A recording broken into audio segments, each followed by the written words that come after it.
Hello to all fibromyalgia warriors out there. Welcome to a Research and Action episode. For all of you out there, we're going to just make some quick introductions and then we're going to jump into a very important discussion about fibromyalgia research. So let's kick it off, Crystal, and then we'll move over to Estella for introductions. So Crystal, take it away.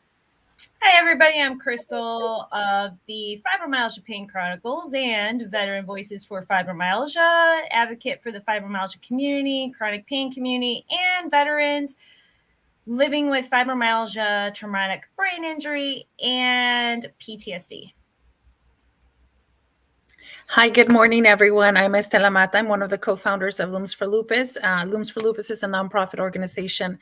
And what we do is we do advocacy work, we do support, and we also, empower those living with autoimmune conditions such as lupus and fibromyalgia to take charge of not only their health, but also to utilize their voice. And I am Melissa Toller. I am the executive director of the Support Fibromyalgia Network. I'm also a board certified functional medicine coach. Welcome everyone to this live broadcast. If you're tuning in live, please leave a comment to say hello. Let us know where you're tuning in from, or just leave us an emoji.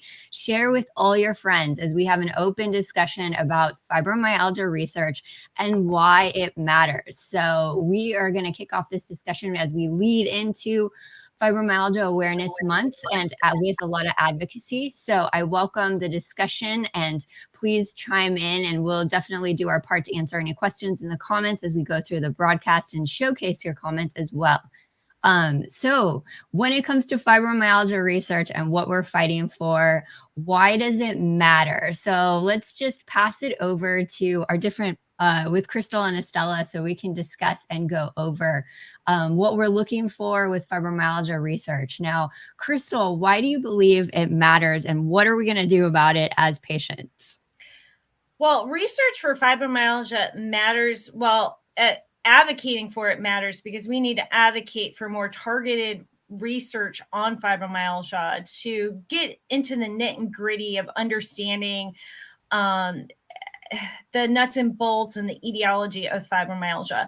Research helps build the path to better outcomes, better treatments, earlier detection and diagnosis, whatnot and what have you. And a lot of people with fibromyalgia or any other illness, they feel that we don't have the ability or power to drive research initiatives. And that's not the case. We actually have our own built-in communities where we can start patient-driven research studies and then take that information when we're advocating on a state level, local level, federal level, legislative advocacy, policy advocacy, healthcare advocacy, and present some basic information that actually strengthens the need for better research for fibromyalgia. I love that. And we're going to be pushing for more as we advocate. Now, I know Estella is on with us. And so it's an interesting perspective because she's in both worlds of lupus, who does a lot of investment in research and in advocacy. And then with fibromyalgia, living with fibromyalgia. So in comparison, it's an interesting perspective to see. And I've learned a lot from the lupus community and the investment. So for Estella, like, why is this research so important for the fibromyalgia community? Why does it matter? I think if we personalize it, I think it's always going to be good, right? So for me, it matters because I am going to make a difference, not just for myself, for my daughter, but for everyone that lives with fibromyalgia. So I think, if you personalize that, and whether it's for you or whether it's for your community, I think that will kind of make you push forward and take action. And I think what we're doing is taking action. We've waited for so long. There wasn't a lot of funding specifically for fibromyalgia, and 20% of people that live with lupus have high fibromyalgia. So, it's very important. You have so many millions of people here in the United States that live with fibromyalgia, and there's not a lot of research. You don't really hear about it. So many people, have, chronic fatigue and all these life changes, symptoms that impact their daily life. So to me, it's kind of personal because I think something needs to be done. Something needs to be said. And I think if we take it upon ourselves, like we're doing, and take that initiative, take in charge at that, do our own research and then present it. Because a lot of the times, unfortunately, they don't pay attention to just us and our voices, right? We sometimes need to show a little bit of proof. And I think combining those two together, those two efforts, is going to take us somewhere. And we just have to continue to push forward, use our voices, like Crystal said, with policy, use our voices for the community, continue to raise awareness. Let's not stay still. Let's not stay quiet. Let's, continue to push forward. And if someone is not doing it, we need to do it. And we can't really wait anymore for tomorrow. We need to take action now. I love all this energy because it's super powerful. And I think there's been a disconnect too, especially with fibromyalgia research. There's been different times where there's fundraising, but you fundraise for research, but we're not connected to what projects we're invested in necessarily. And then how do we connect the dots to researchers? Because we all know going to conferences and interacting with people, they're human beings. And there are researchers out there that do care about us.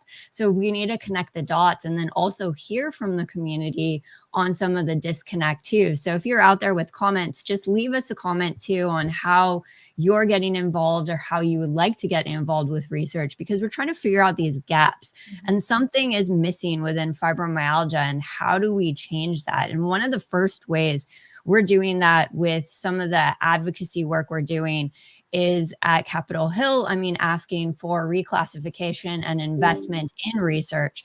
So I know with Crystal, you had a lot of feedback that you learned from the representatives when it came to this. I mean, what have you learned from the patient side when it comes to advocating for research?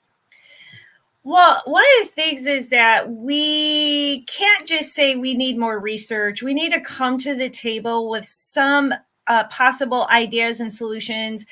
And it doesn't mean that those ideas are the right ones, but it shows that we have an invested interest. And we have to discuss partnering with our legislators and with tax-funded health-driven organizations to work in partnership so that we can ensure that the needs of the community are being identified and researched on. The other thing is that it's one thing to say, well, we need more funding for research for fibromyalgia, but we have to discuss, we need funding targeted for specific areas of research for fibromyalgia. And then we have to identify how our legislators and representatives can help us with that. So we have to understand that while they can appropriate or approve funding for research specific for fibromyalgia, when it comes to doing targeted research, they can't really specify that.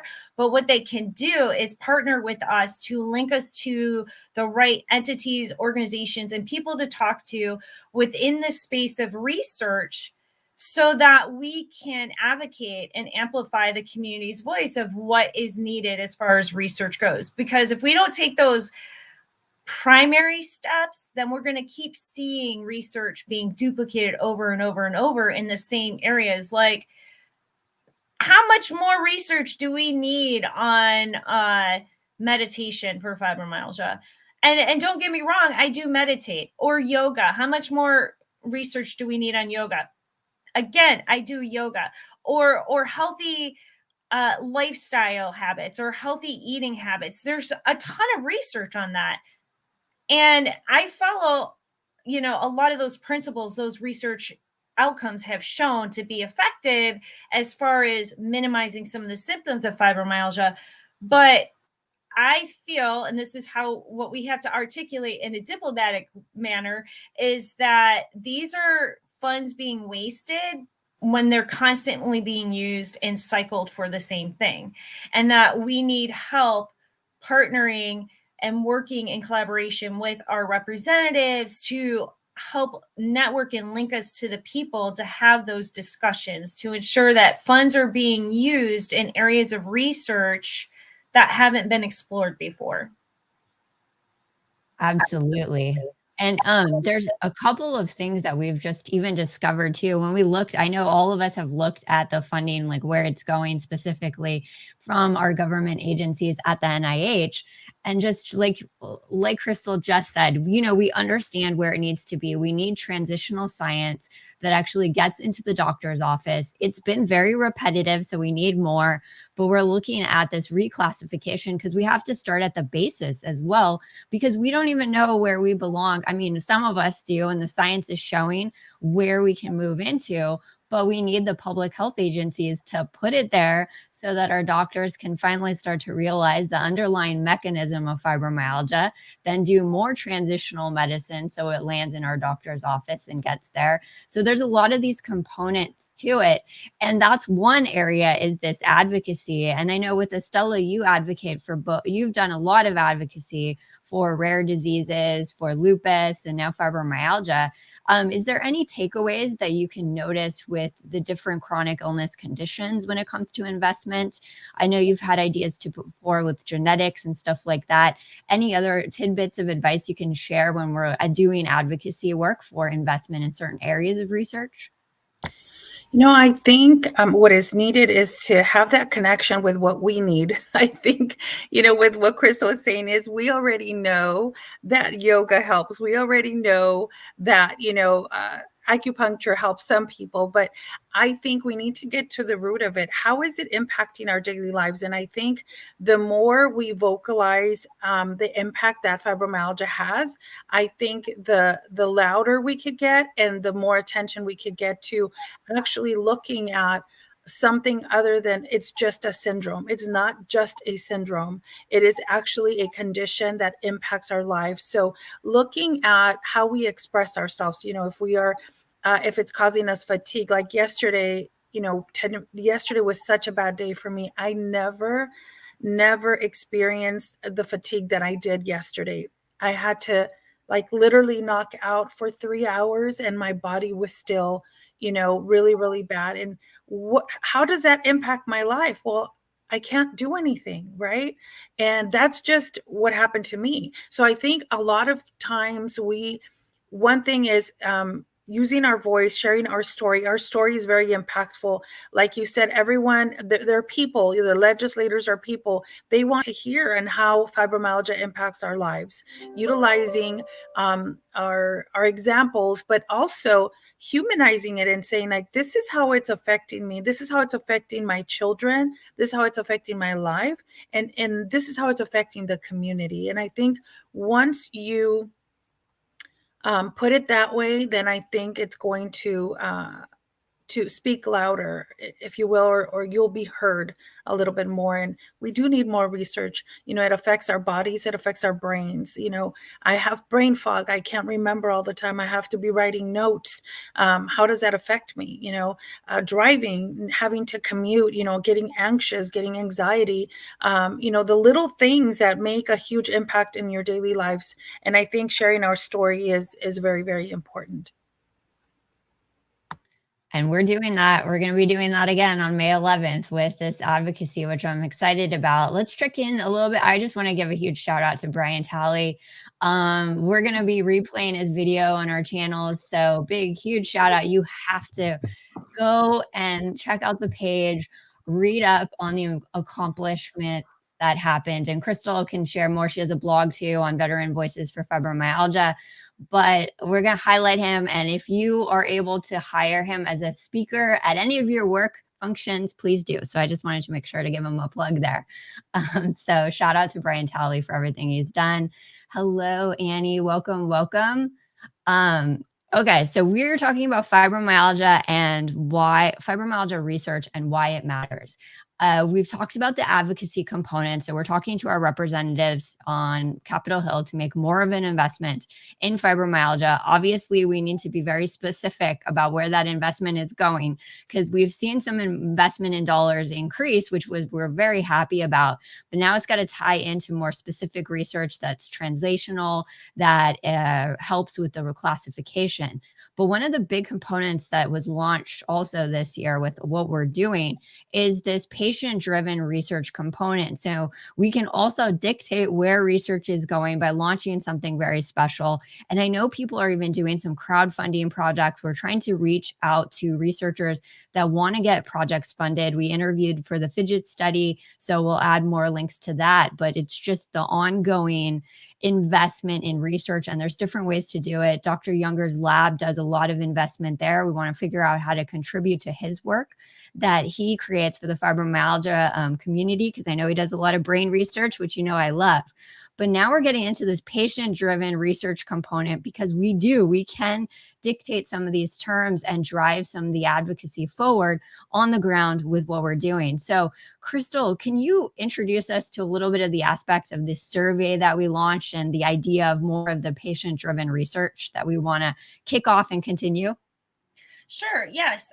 First, the one point I'd like to make about the patient-driven research survey is it's an example of us coming to the table and taking the initiative to present some tangible evidence about fibromyalgia. So there is a very simple patient-driven survey about fibromyalgia that's out on all social media platforms, and there's only 10 questions. They're all multiple choice, and this is a very targeted, specific patient-driven research survey because there are 4 things. While they don't know the cause of fibromyalgia, they identify 4 potential factors of increasing your risk of developing fibromyalgia, and those 4 are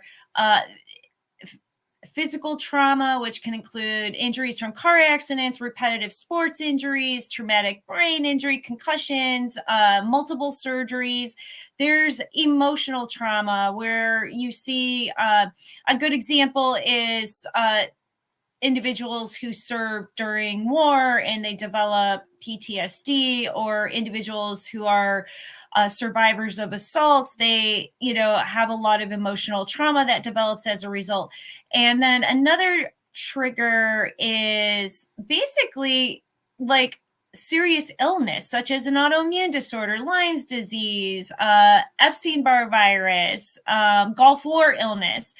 And then the 4th identified trigger, which potentially increases your risk of developing fibromyalgia, is biology. So what does this have to do with the patient-driven research survey?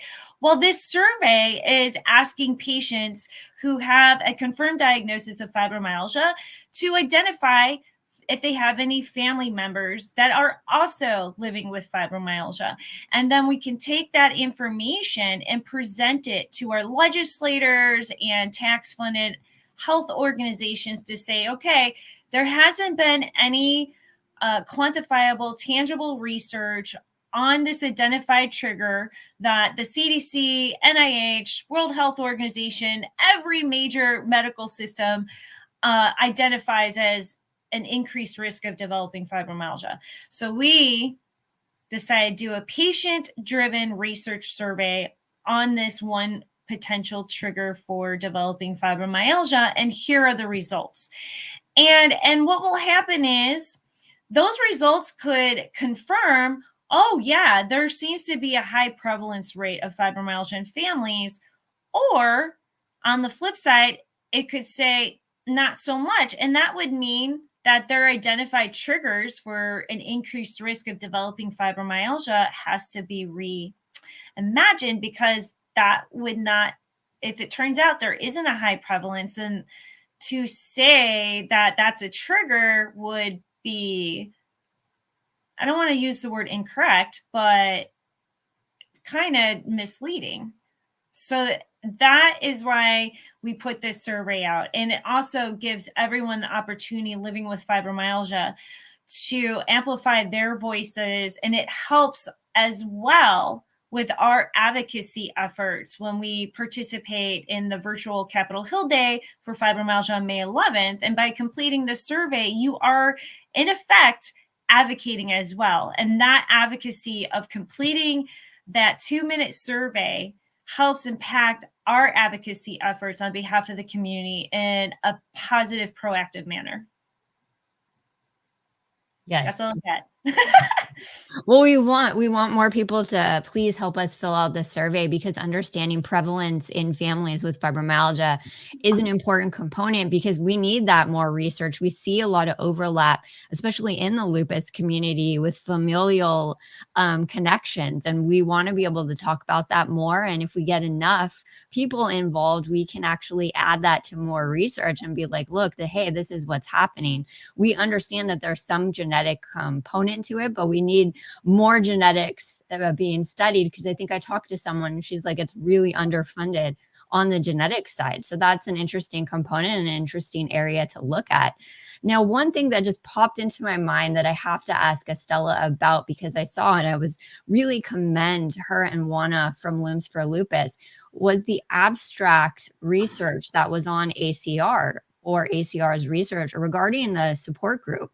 And this is something that just always blows my mind, because I think I need to have a PhD to be involved with research. But what I'm learning is that was that abstract submission component, and you were able to showcase the work that you did on your support group.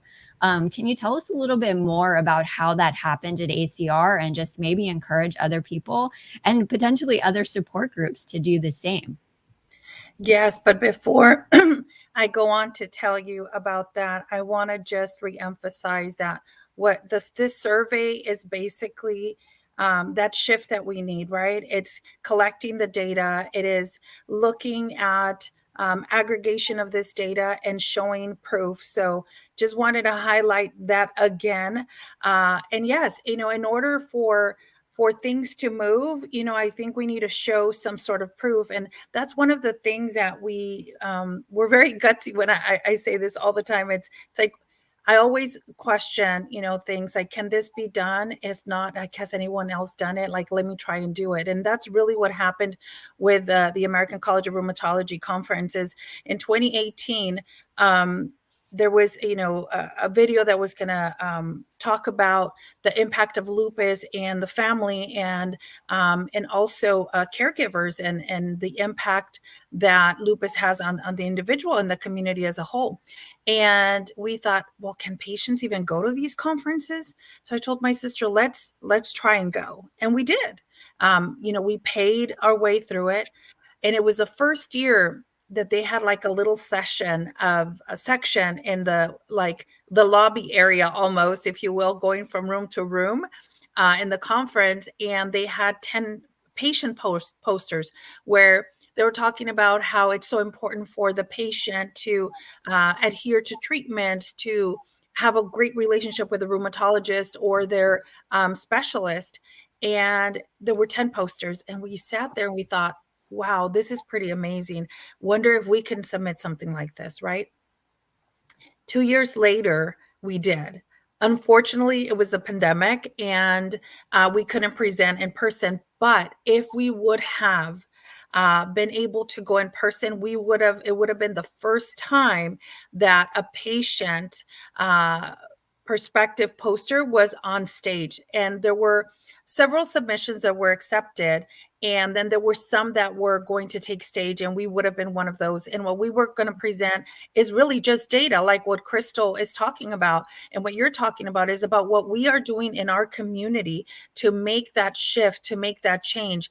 And, the different pillars that we touch, one of them is advocacy, right? Advocating. And that includes self-advocacy. My sister's alive today because she spoke up, because she refused to leave the hospital and said, I need an answer today. If she would have gone home, she would have died. That's number one. The other thing that we do is we always say, use your voice for self-advocacy, use your voice for advocating for others, but also use your voice about your treatment, be part of your care team. So that was another thing that we focused on.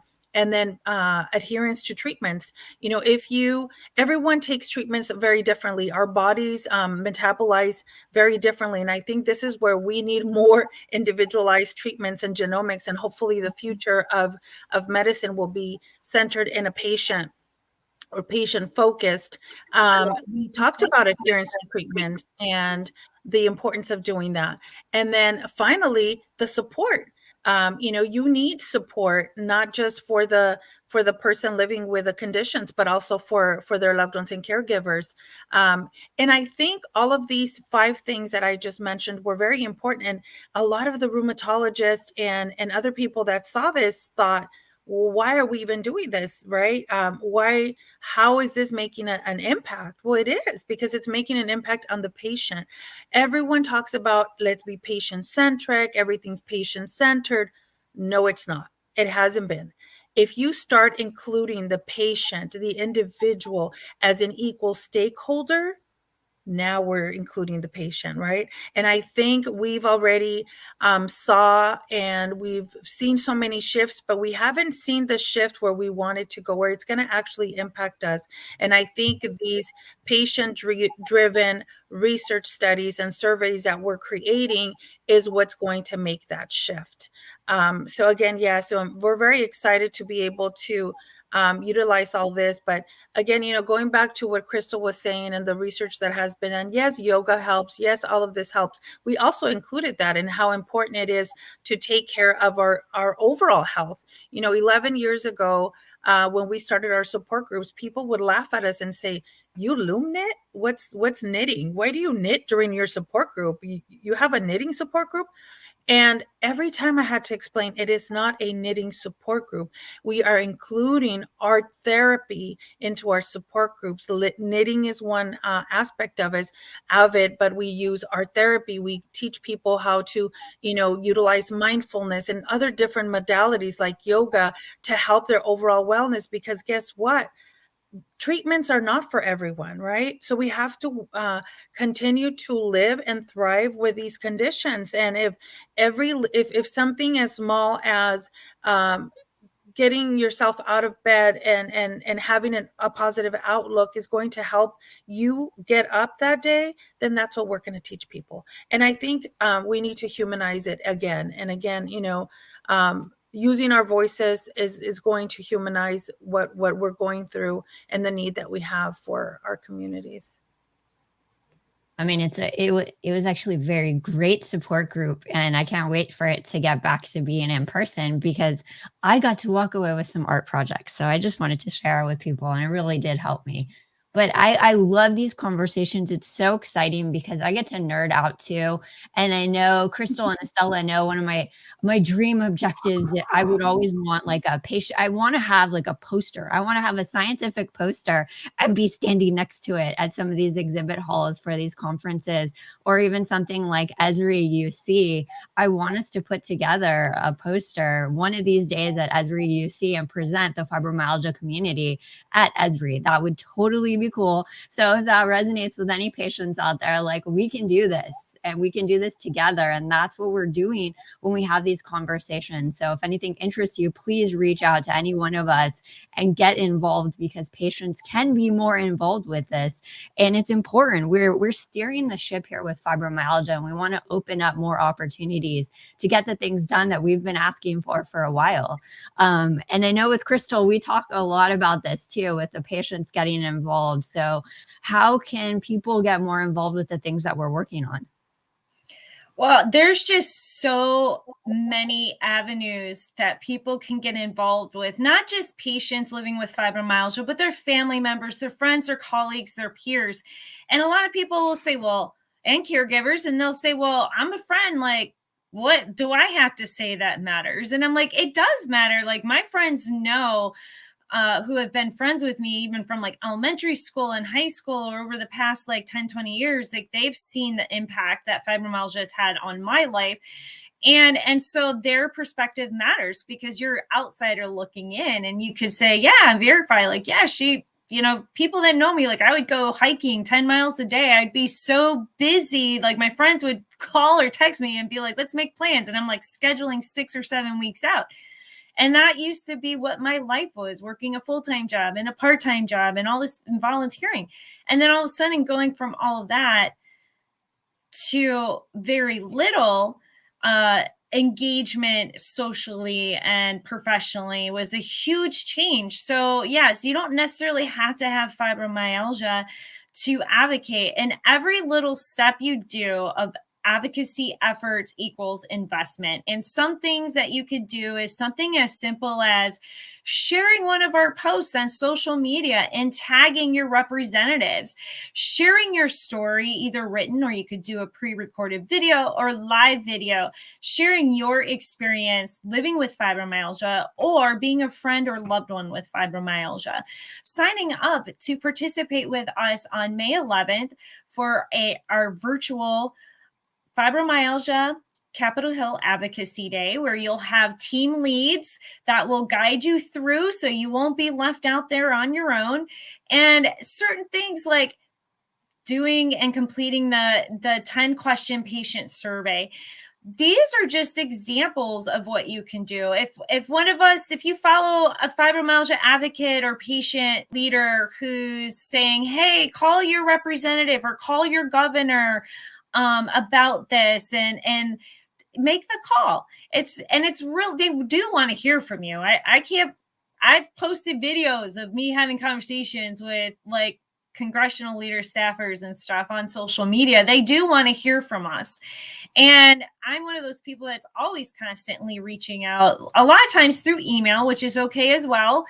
And I get a response back from my senators or my congressional leaders, and I'll share those on social media and then tag those individuals, whether senator, congressional leader, or state rep, so that it shows like, yes, I'm going to continue to maintain this collaboration and communication, but also hold myself accountable, but also show everyone that sometimes a simple email can emote a dramatic positive change.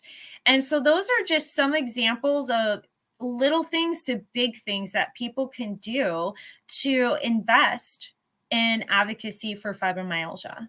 It's not always bells and whistles. People think it's this grand, gesture, this grand, taking on of a major, project, and it's not. It's all those little things that really make a difference, just as much as the big things, because without the little things, we can't get to the big things. Yes. And remember that the legislators work for us, right? Mm-hmm. So that's why it's so important for us to do this, Capitol Hill Day on May 11th. And yes, we need voices. So, anyone that wants to sign up, that needs to be, that wants to be included, you guys are welcome. And also, don't worry about any training because we have that covered. Don't worry about the support because we're here for you. We're going to do it together. And I think this is just amazing. Melissa and Crystal is also showing people the unity that we have, 3 different groups, that we lead, but it is a community effort and we cannot do this alone. And the other thing I'd like to point out is we don't live in the same area. We're West Coast, East Coast, y'all. East versus West. Nah, East with West, baby. That's what we're all about. And there's other advocates like in the South who are involved from South Carolina, North Carolina, Florida, Texas. We have some Midwesterns and some people up in Wisconsin. So this, I just want to point that out. Like, we're not all sitting in the same state or city here. We live in different areas and coming together and connecting virtually all the time and having these conversations to, drive forward our voices and advocacy to benefit those living with fibromyalgia, chronic pain, lupus, mental health. So yeah, I just wanted to point that out, that we're not just saying we're working together. Our location, our geographic location shows that we're working together. Yes. And then Melissa, you will be presenting one day. We just need to finalize what day that's going to be. So you have to put it out there. It's going to happen. We just don't have the date yet. Well, and we need support collecting the data so we can represent a bunch of the voices. I mean, these conferences are important because our voices aren't always represented. And so getting into a lot of these remind us how much our community matters and is really front and center for people that need to hear from us too. And I get so excited with these conversations because all of us working together and people on, like, with May coming up, there's so many ways to rally your voice. And if you can't join us virtually for the Hill Day, we do need a lot of support on social media, tagging your representatives. I would love to see what's going on internationally, if we can expand this to do awareness and advocacy internationally, so other people within their government institutions also can get more of the advocacy going, so we can all rally together across the world and on the internet, because it's so powerful and support each other. So that's why I'm excited for what's to come, and just all working together and letting people know that we can do this and we need to. And there is an investment of energy and time that needs to get done, but we, take that investment and work with all of us to do it. And we're going to be there for you. This is grassroots. So we're there for you every step of the way. And we have this huge opportunity to really change things together. And one thing I like to point out, everyone's always either telling me or messaging me or commenting, my friends texting me, I don't know how you could do all this. And I'm like, but I'm not doing all this. I'm working within the community of advocates with living with fibromyalgia, or caregiver, or spouse or loved one of someone with fibromyalgia. And then everyone, that I'm friends with on social media or who follow my advocacy pages, like when I ask, hey, can you sign this petition? Can you please take this patient-driven research study? Can you please call right now the state of Ohio Governor DeWine to get a proclamation approved? And when you do those small steps, that is how myself and Melissa and Estella and all these other advocates and within the fibromyalgia community and other communities can do what we do. So when you ask or say, I don't know how you all can do this, and I'm always like, I can do this because you helped me do this. And again, that's why I want to reiterate, it's so important to support those small steps, to basically support those small bricks, because those are the foundation of everything that's going to be built to come. So there's no I in team. So we need this. And that's why I'm always like, Team Fibro, go team. And I'm like, Team Lupus, I'm always like that, because it's a team. We can't do it without each other. And it's really important to work together, but also motivate and inspire our own communities, whatnot, what have you, and our friends and family to join us in one way or another. Even if it's something as simple as you're wearing the color purple on May 12th and you take a picture and you post it on social media with hashtags Fibromyalgia Awareness Day, all those little things help. And of course, the big things help, like Legislative Advocacy Day. And both Estella and Melissa touched upon, like, you are not going to be left alone. There's going to be training. Melissa actually sat in some of the legislative meetings last year with team leads. So if you sign up and join us this year, you will be assigned to a team leader who's going to help you through the process, help you curate your personal 2-minute story and tying it into the advocacy needs and what's needed for fibromyalgia. So Melissa, can you just real quick, just to let people know, so we're not just saying, oh, you'll be helped, but can you give some examples with some of the meetings last year you sat in on with team leads, how they were helping the individuals when meeting with our congressional leaders and senators?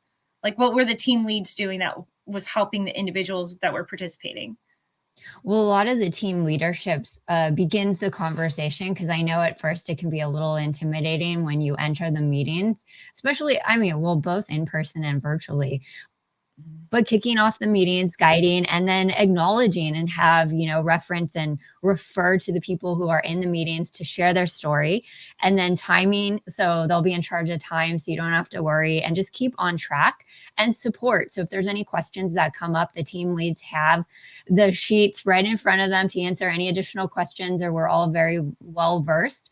But I think as people start to get through a couple meetings, we've seen them feel more and more comfortable because you get an idea of what to do and the meeting flows, it can move pretty quickly. But the team leader, I'll introduce and then refer. It's like pass the baton off to the next person. Can you share a little bit about your story to introduce yourself to why you're here? So then we just kind of rotate. So that's the type of support you have in every single meeting.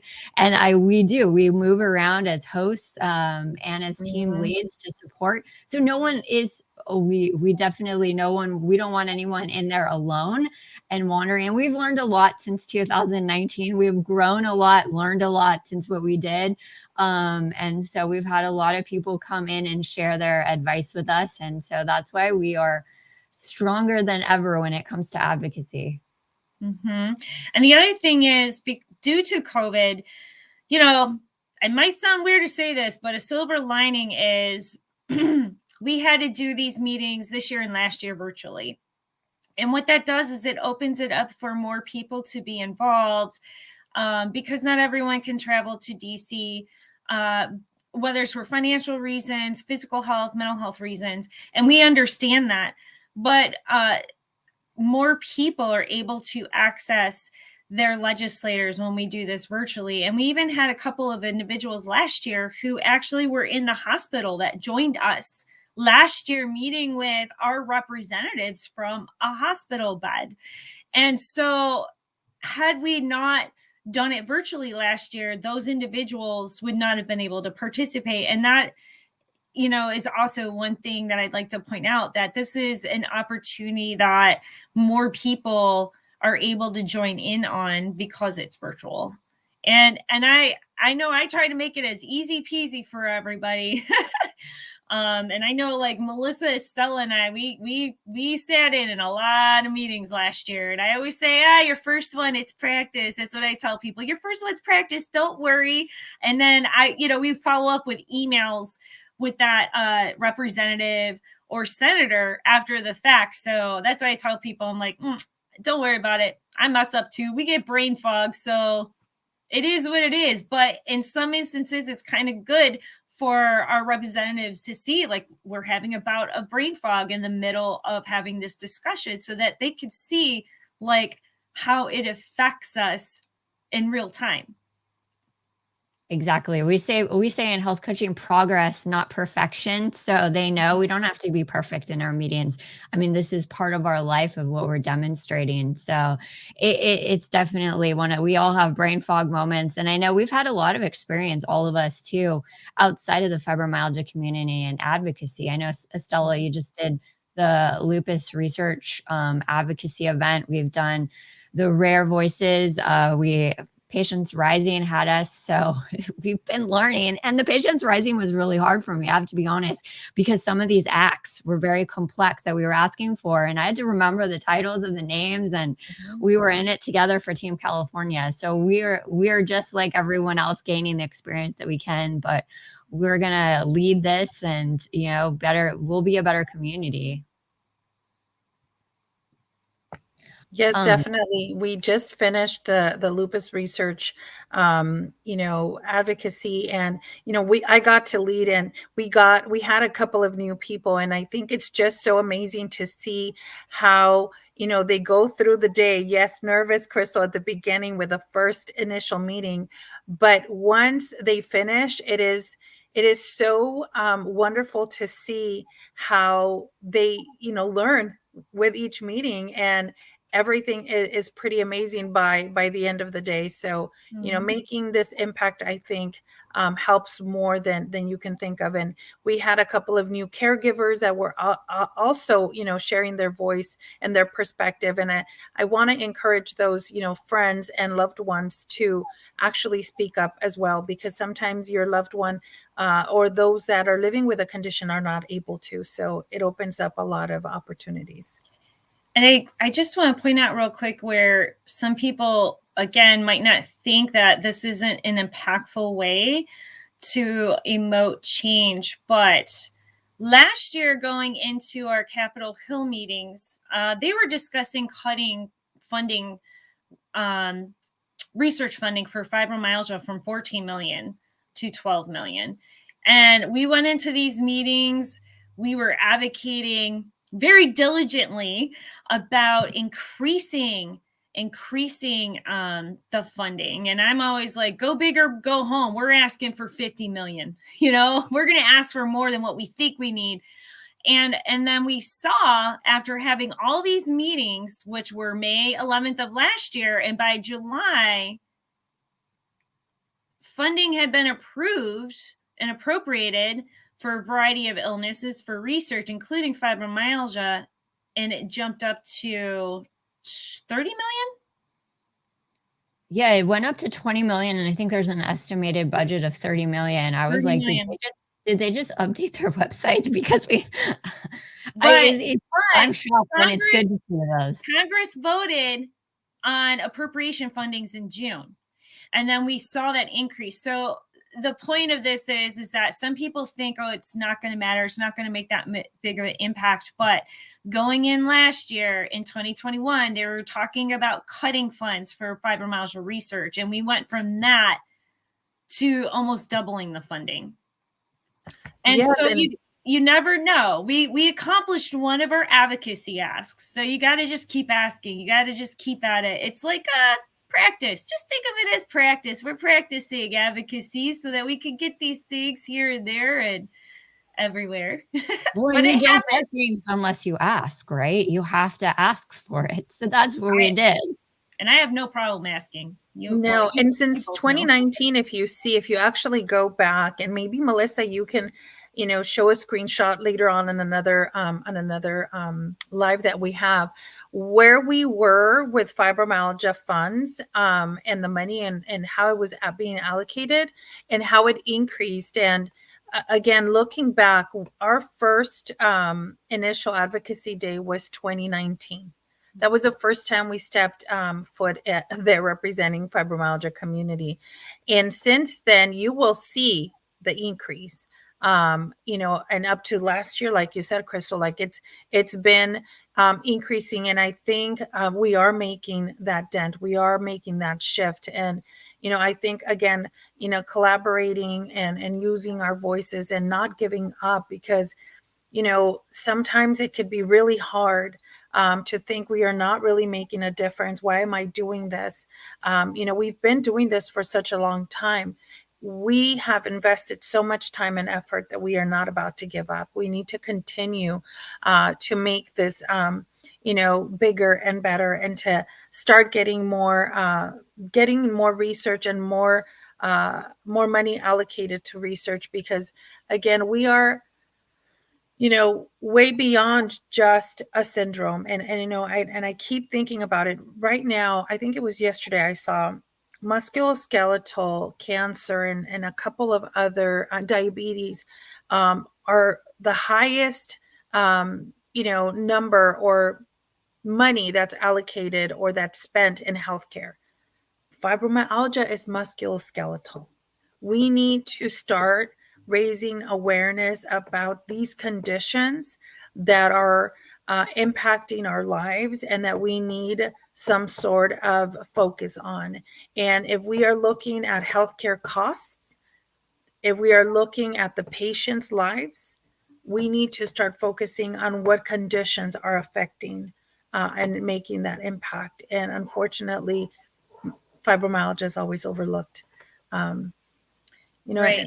And the interesting, to kind of put it in a little bit of perspective, it's projected by 2030, there's going to be just as many people in the world with fibromyalgia as diabetes. But when you look at funding, supports, organizations, research, treatment options that are developed, there's way more for diabetes than there is for fibromyalgia, even though it's about the same amount of people.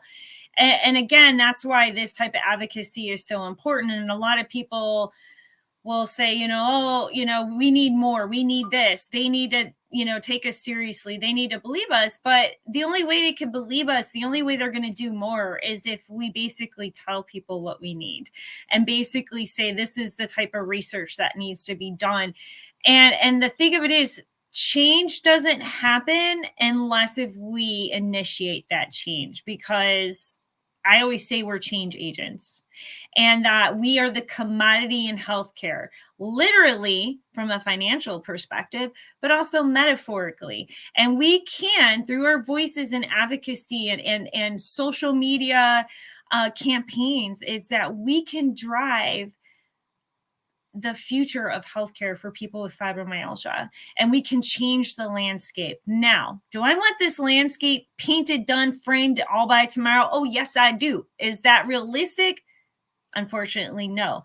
But I'm going to take every single win along the way, and I'm going to keep pushing. We're going to keep pushing. We're going to keep asking you to do all these little steps so that we change the landscape to a better future, to better opportunities in accessing treatments and healthcare, better understanding, earlier detection, and quick diagnosis of fibromyalgia. So these are all things that encompass this advocacy. So when we say we need more doctors that understand it, we need change, we have to be willing to be a part of that narrative and be a part of that change to get the ball rolling. I love that. And on that note, we're going to start closing this out, because this is exactly patient-centered driven. Like, this is patient-centered community. This is patient-centered advocacy. So thank you so much for everyone. I just want to do a quick hellos. Thank you, Michelle, for being here and tuning in. She's been commenting too. Hello to Rose. Anything closing out from Estella and Crystal as we close this out, because I'm pumped up to start the day. So remember to share, remember to take the survey, and if you can, please sign up for Advocacy Day on May 11th. We are here. We are going to do this together. We are creating change. We are making that shift, and we can't do it alone. And your voice matters. Your life matters. And we're here to help you advocate, be a voice for yourself and our community to evoke the changes that is needed to positively impact those living with fibromyalgia and all the subsidiary medical conditions we end up developing as a result. So at the end of the day, your story matters, and that's the driving force of change. yes, all of this matters. So thank you everyone for tuning in live. Please definitely like and share this video, like our pages, get involved, share the work that's being done. We do need a whole rally starting in May. Let's rally, get louder with our voices on social media. Let's collaborate more on projects, get involved with some of these projects. If advocacy is not your thing, there are some other projects to be involved with. Help us fill out the survey, and we will be back with more lives shortly. So thank you for tuning in. Have a wonderful weekend, everyone. Bye.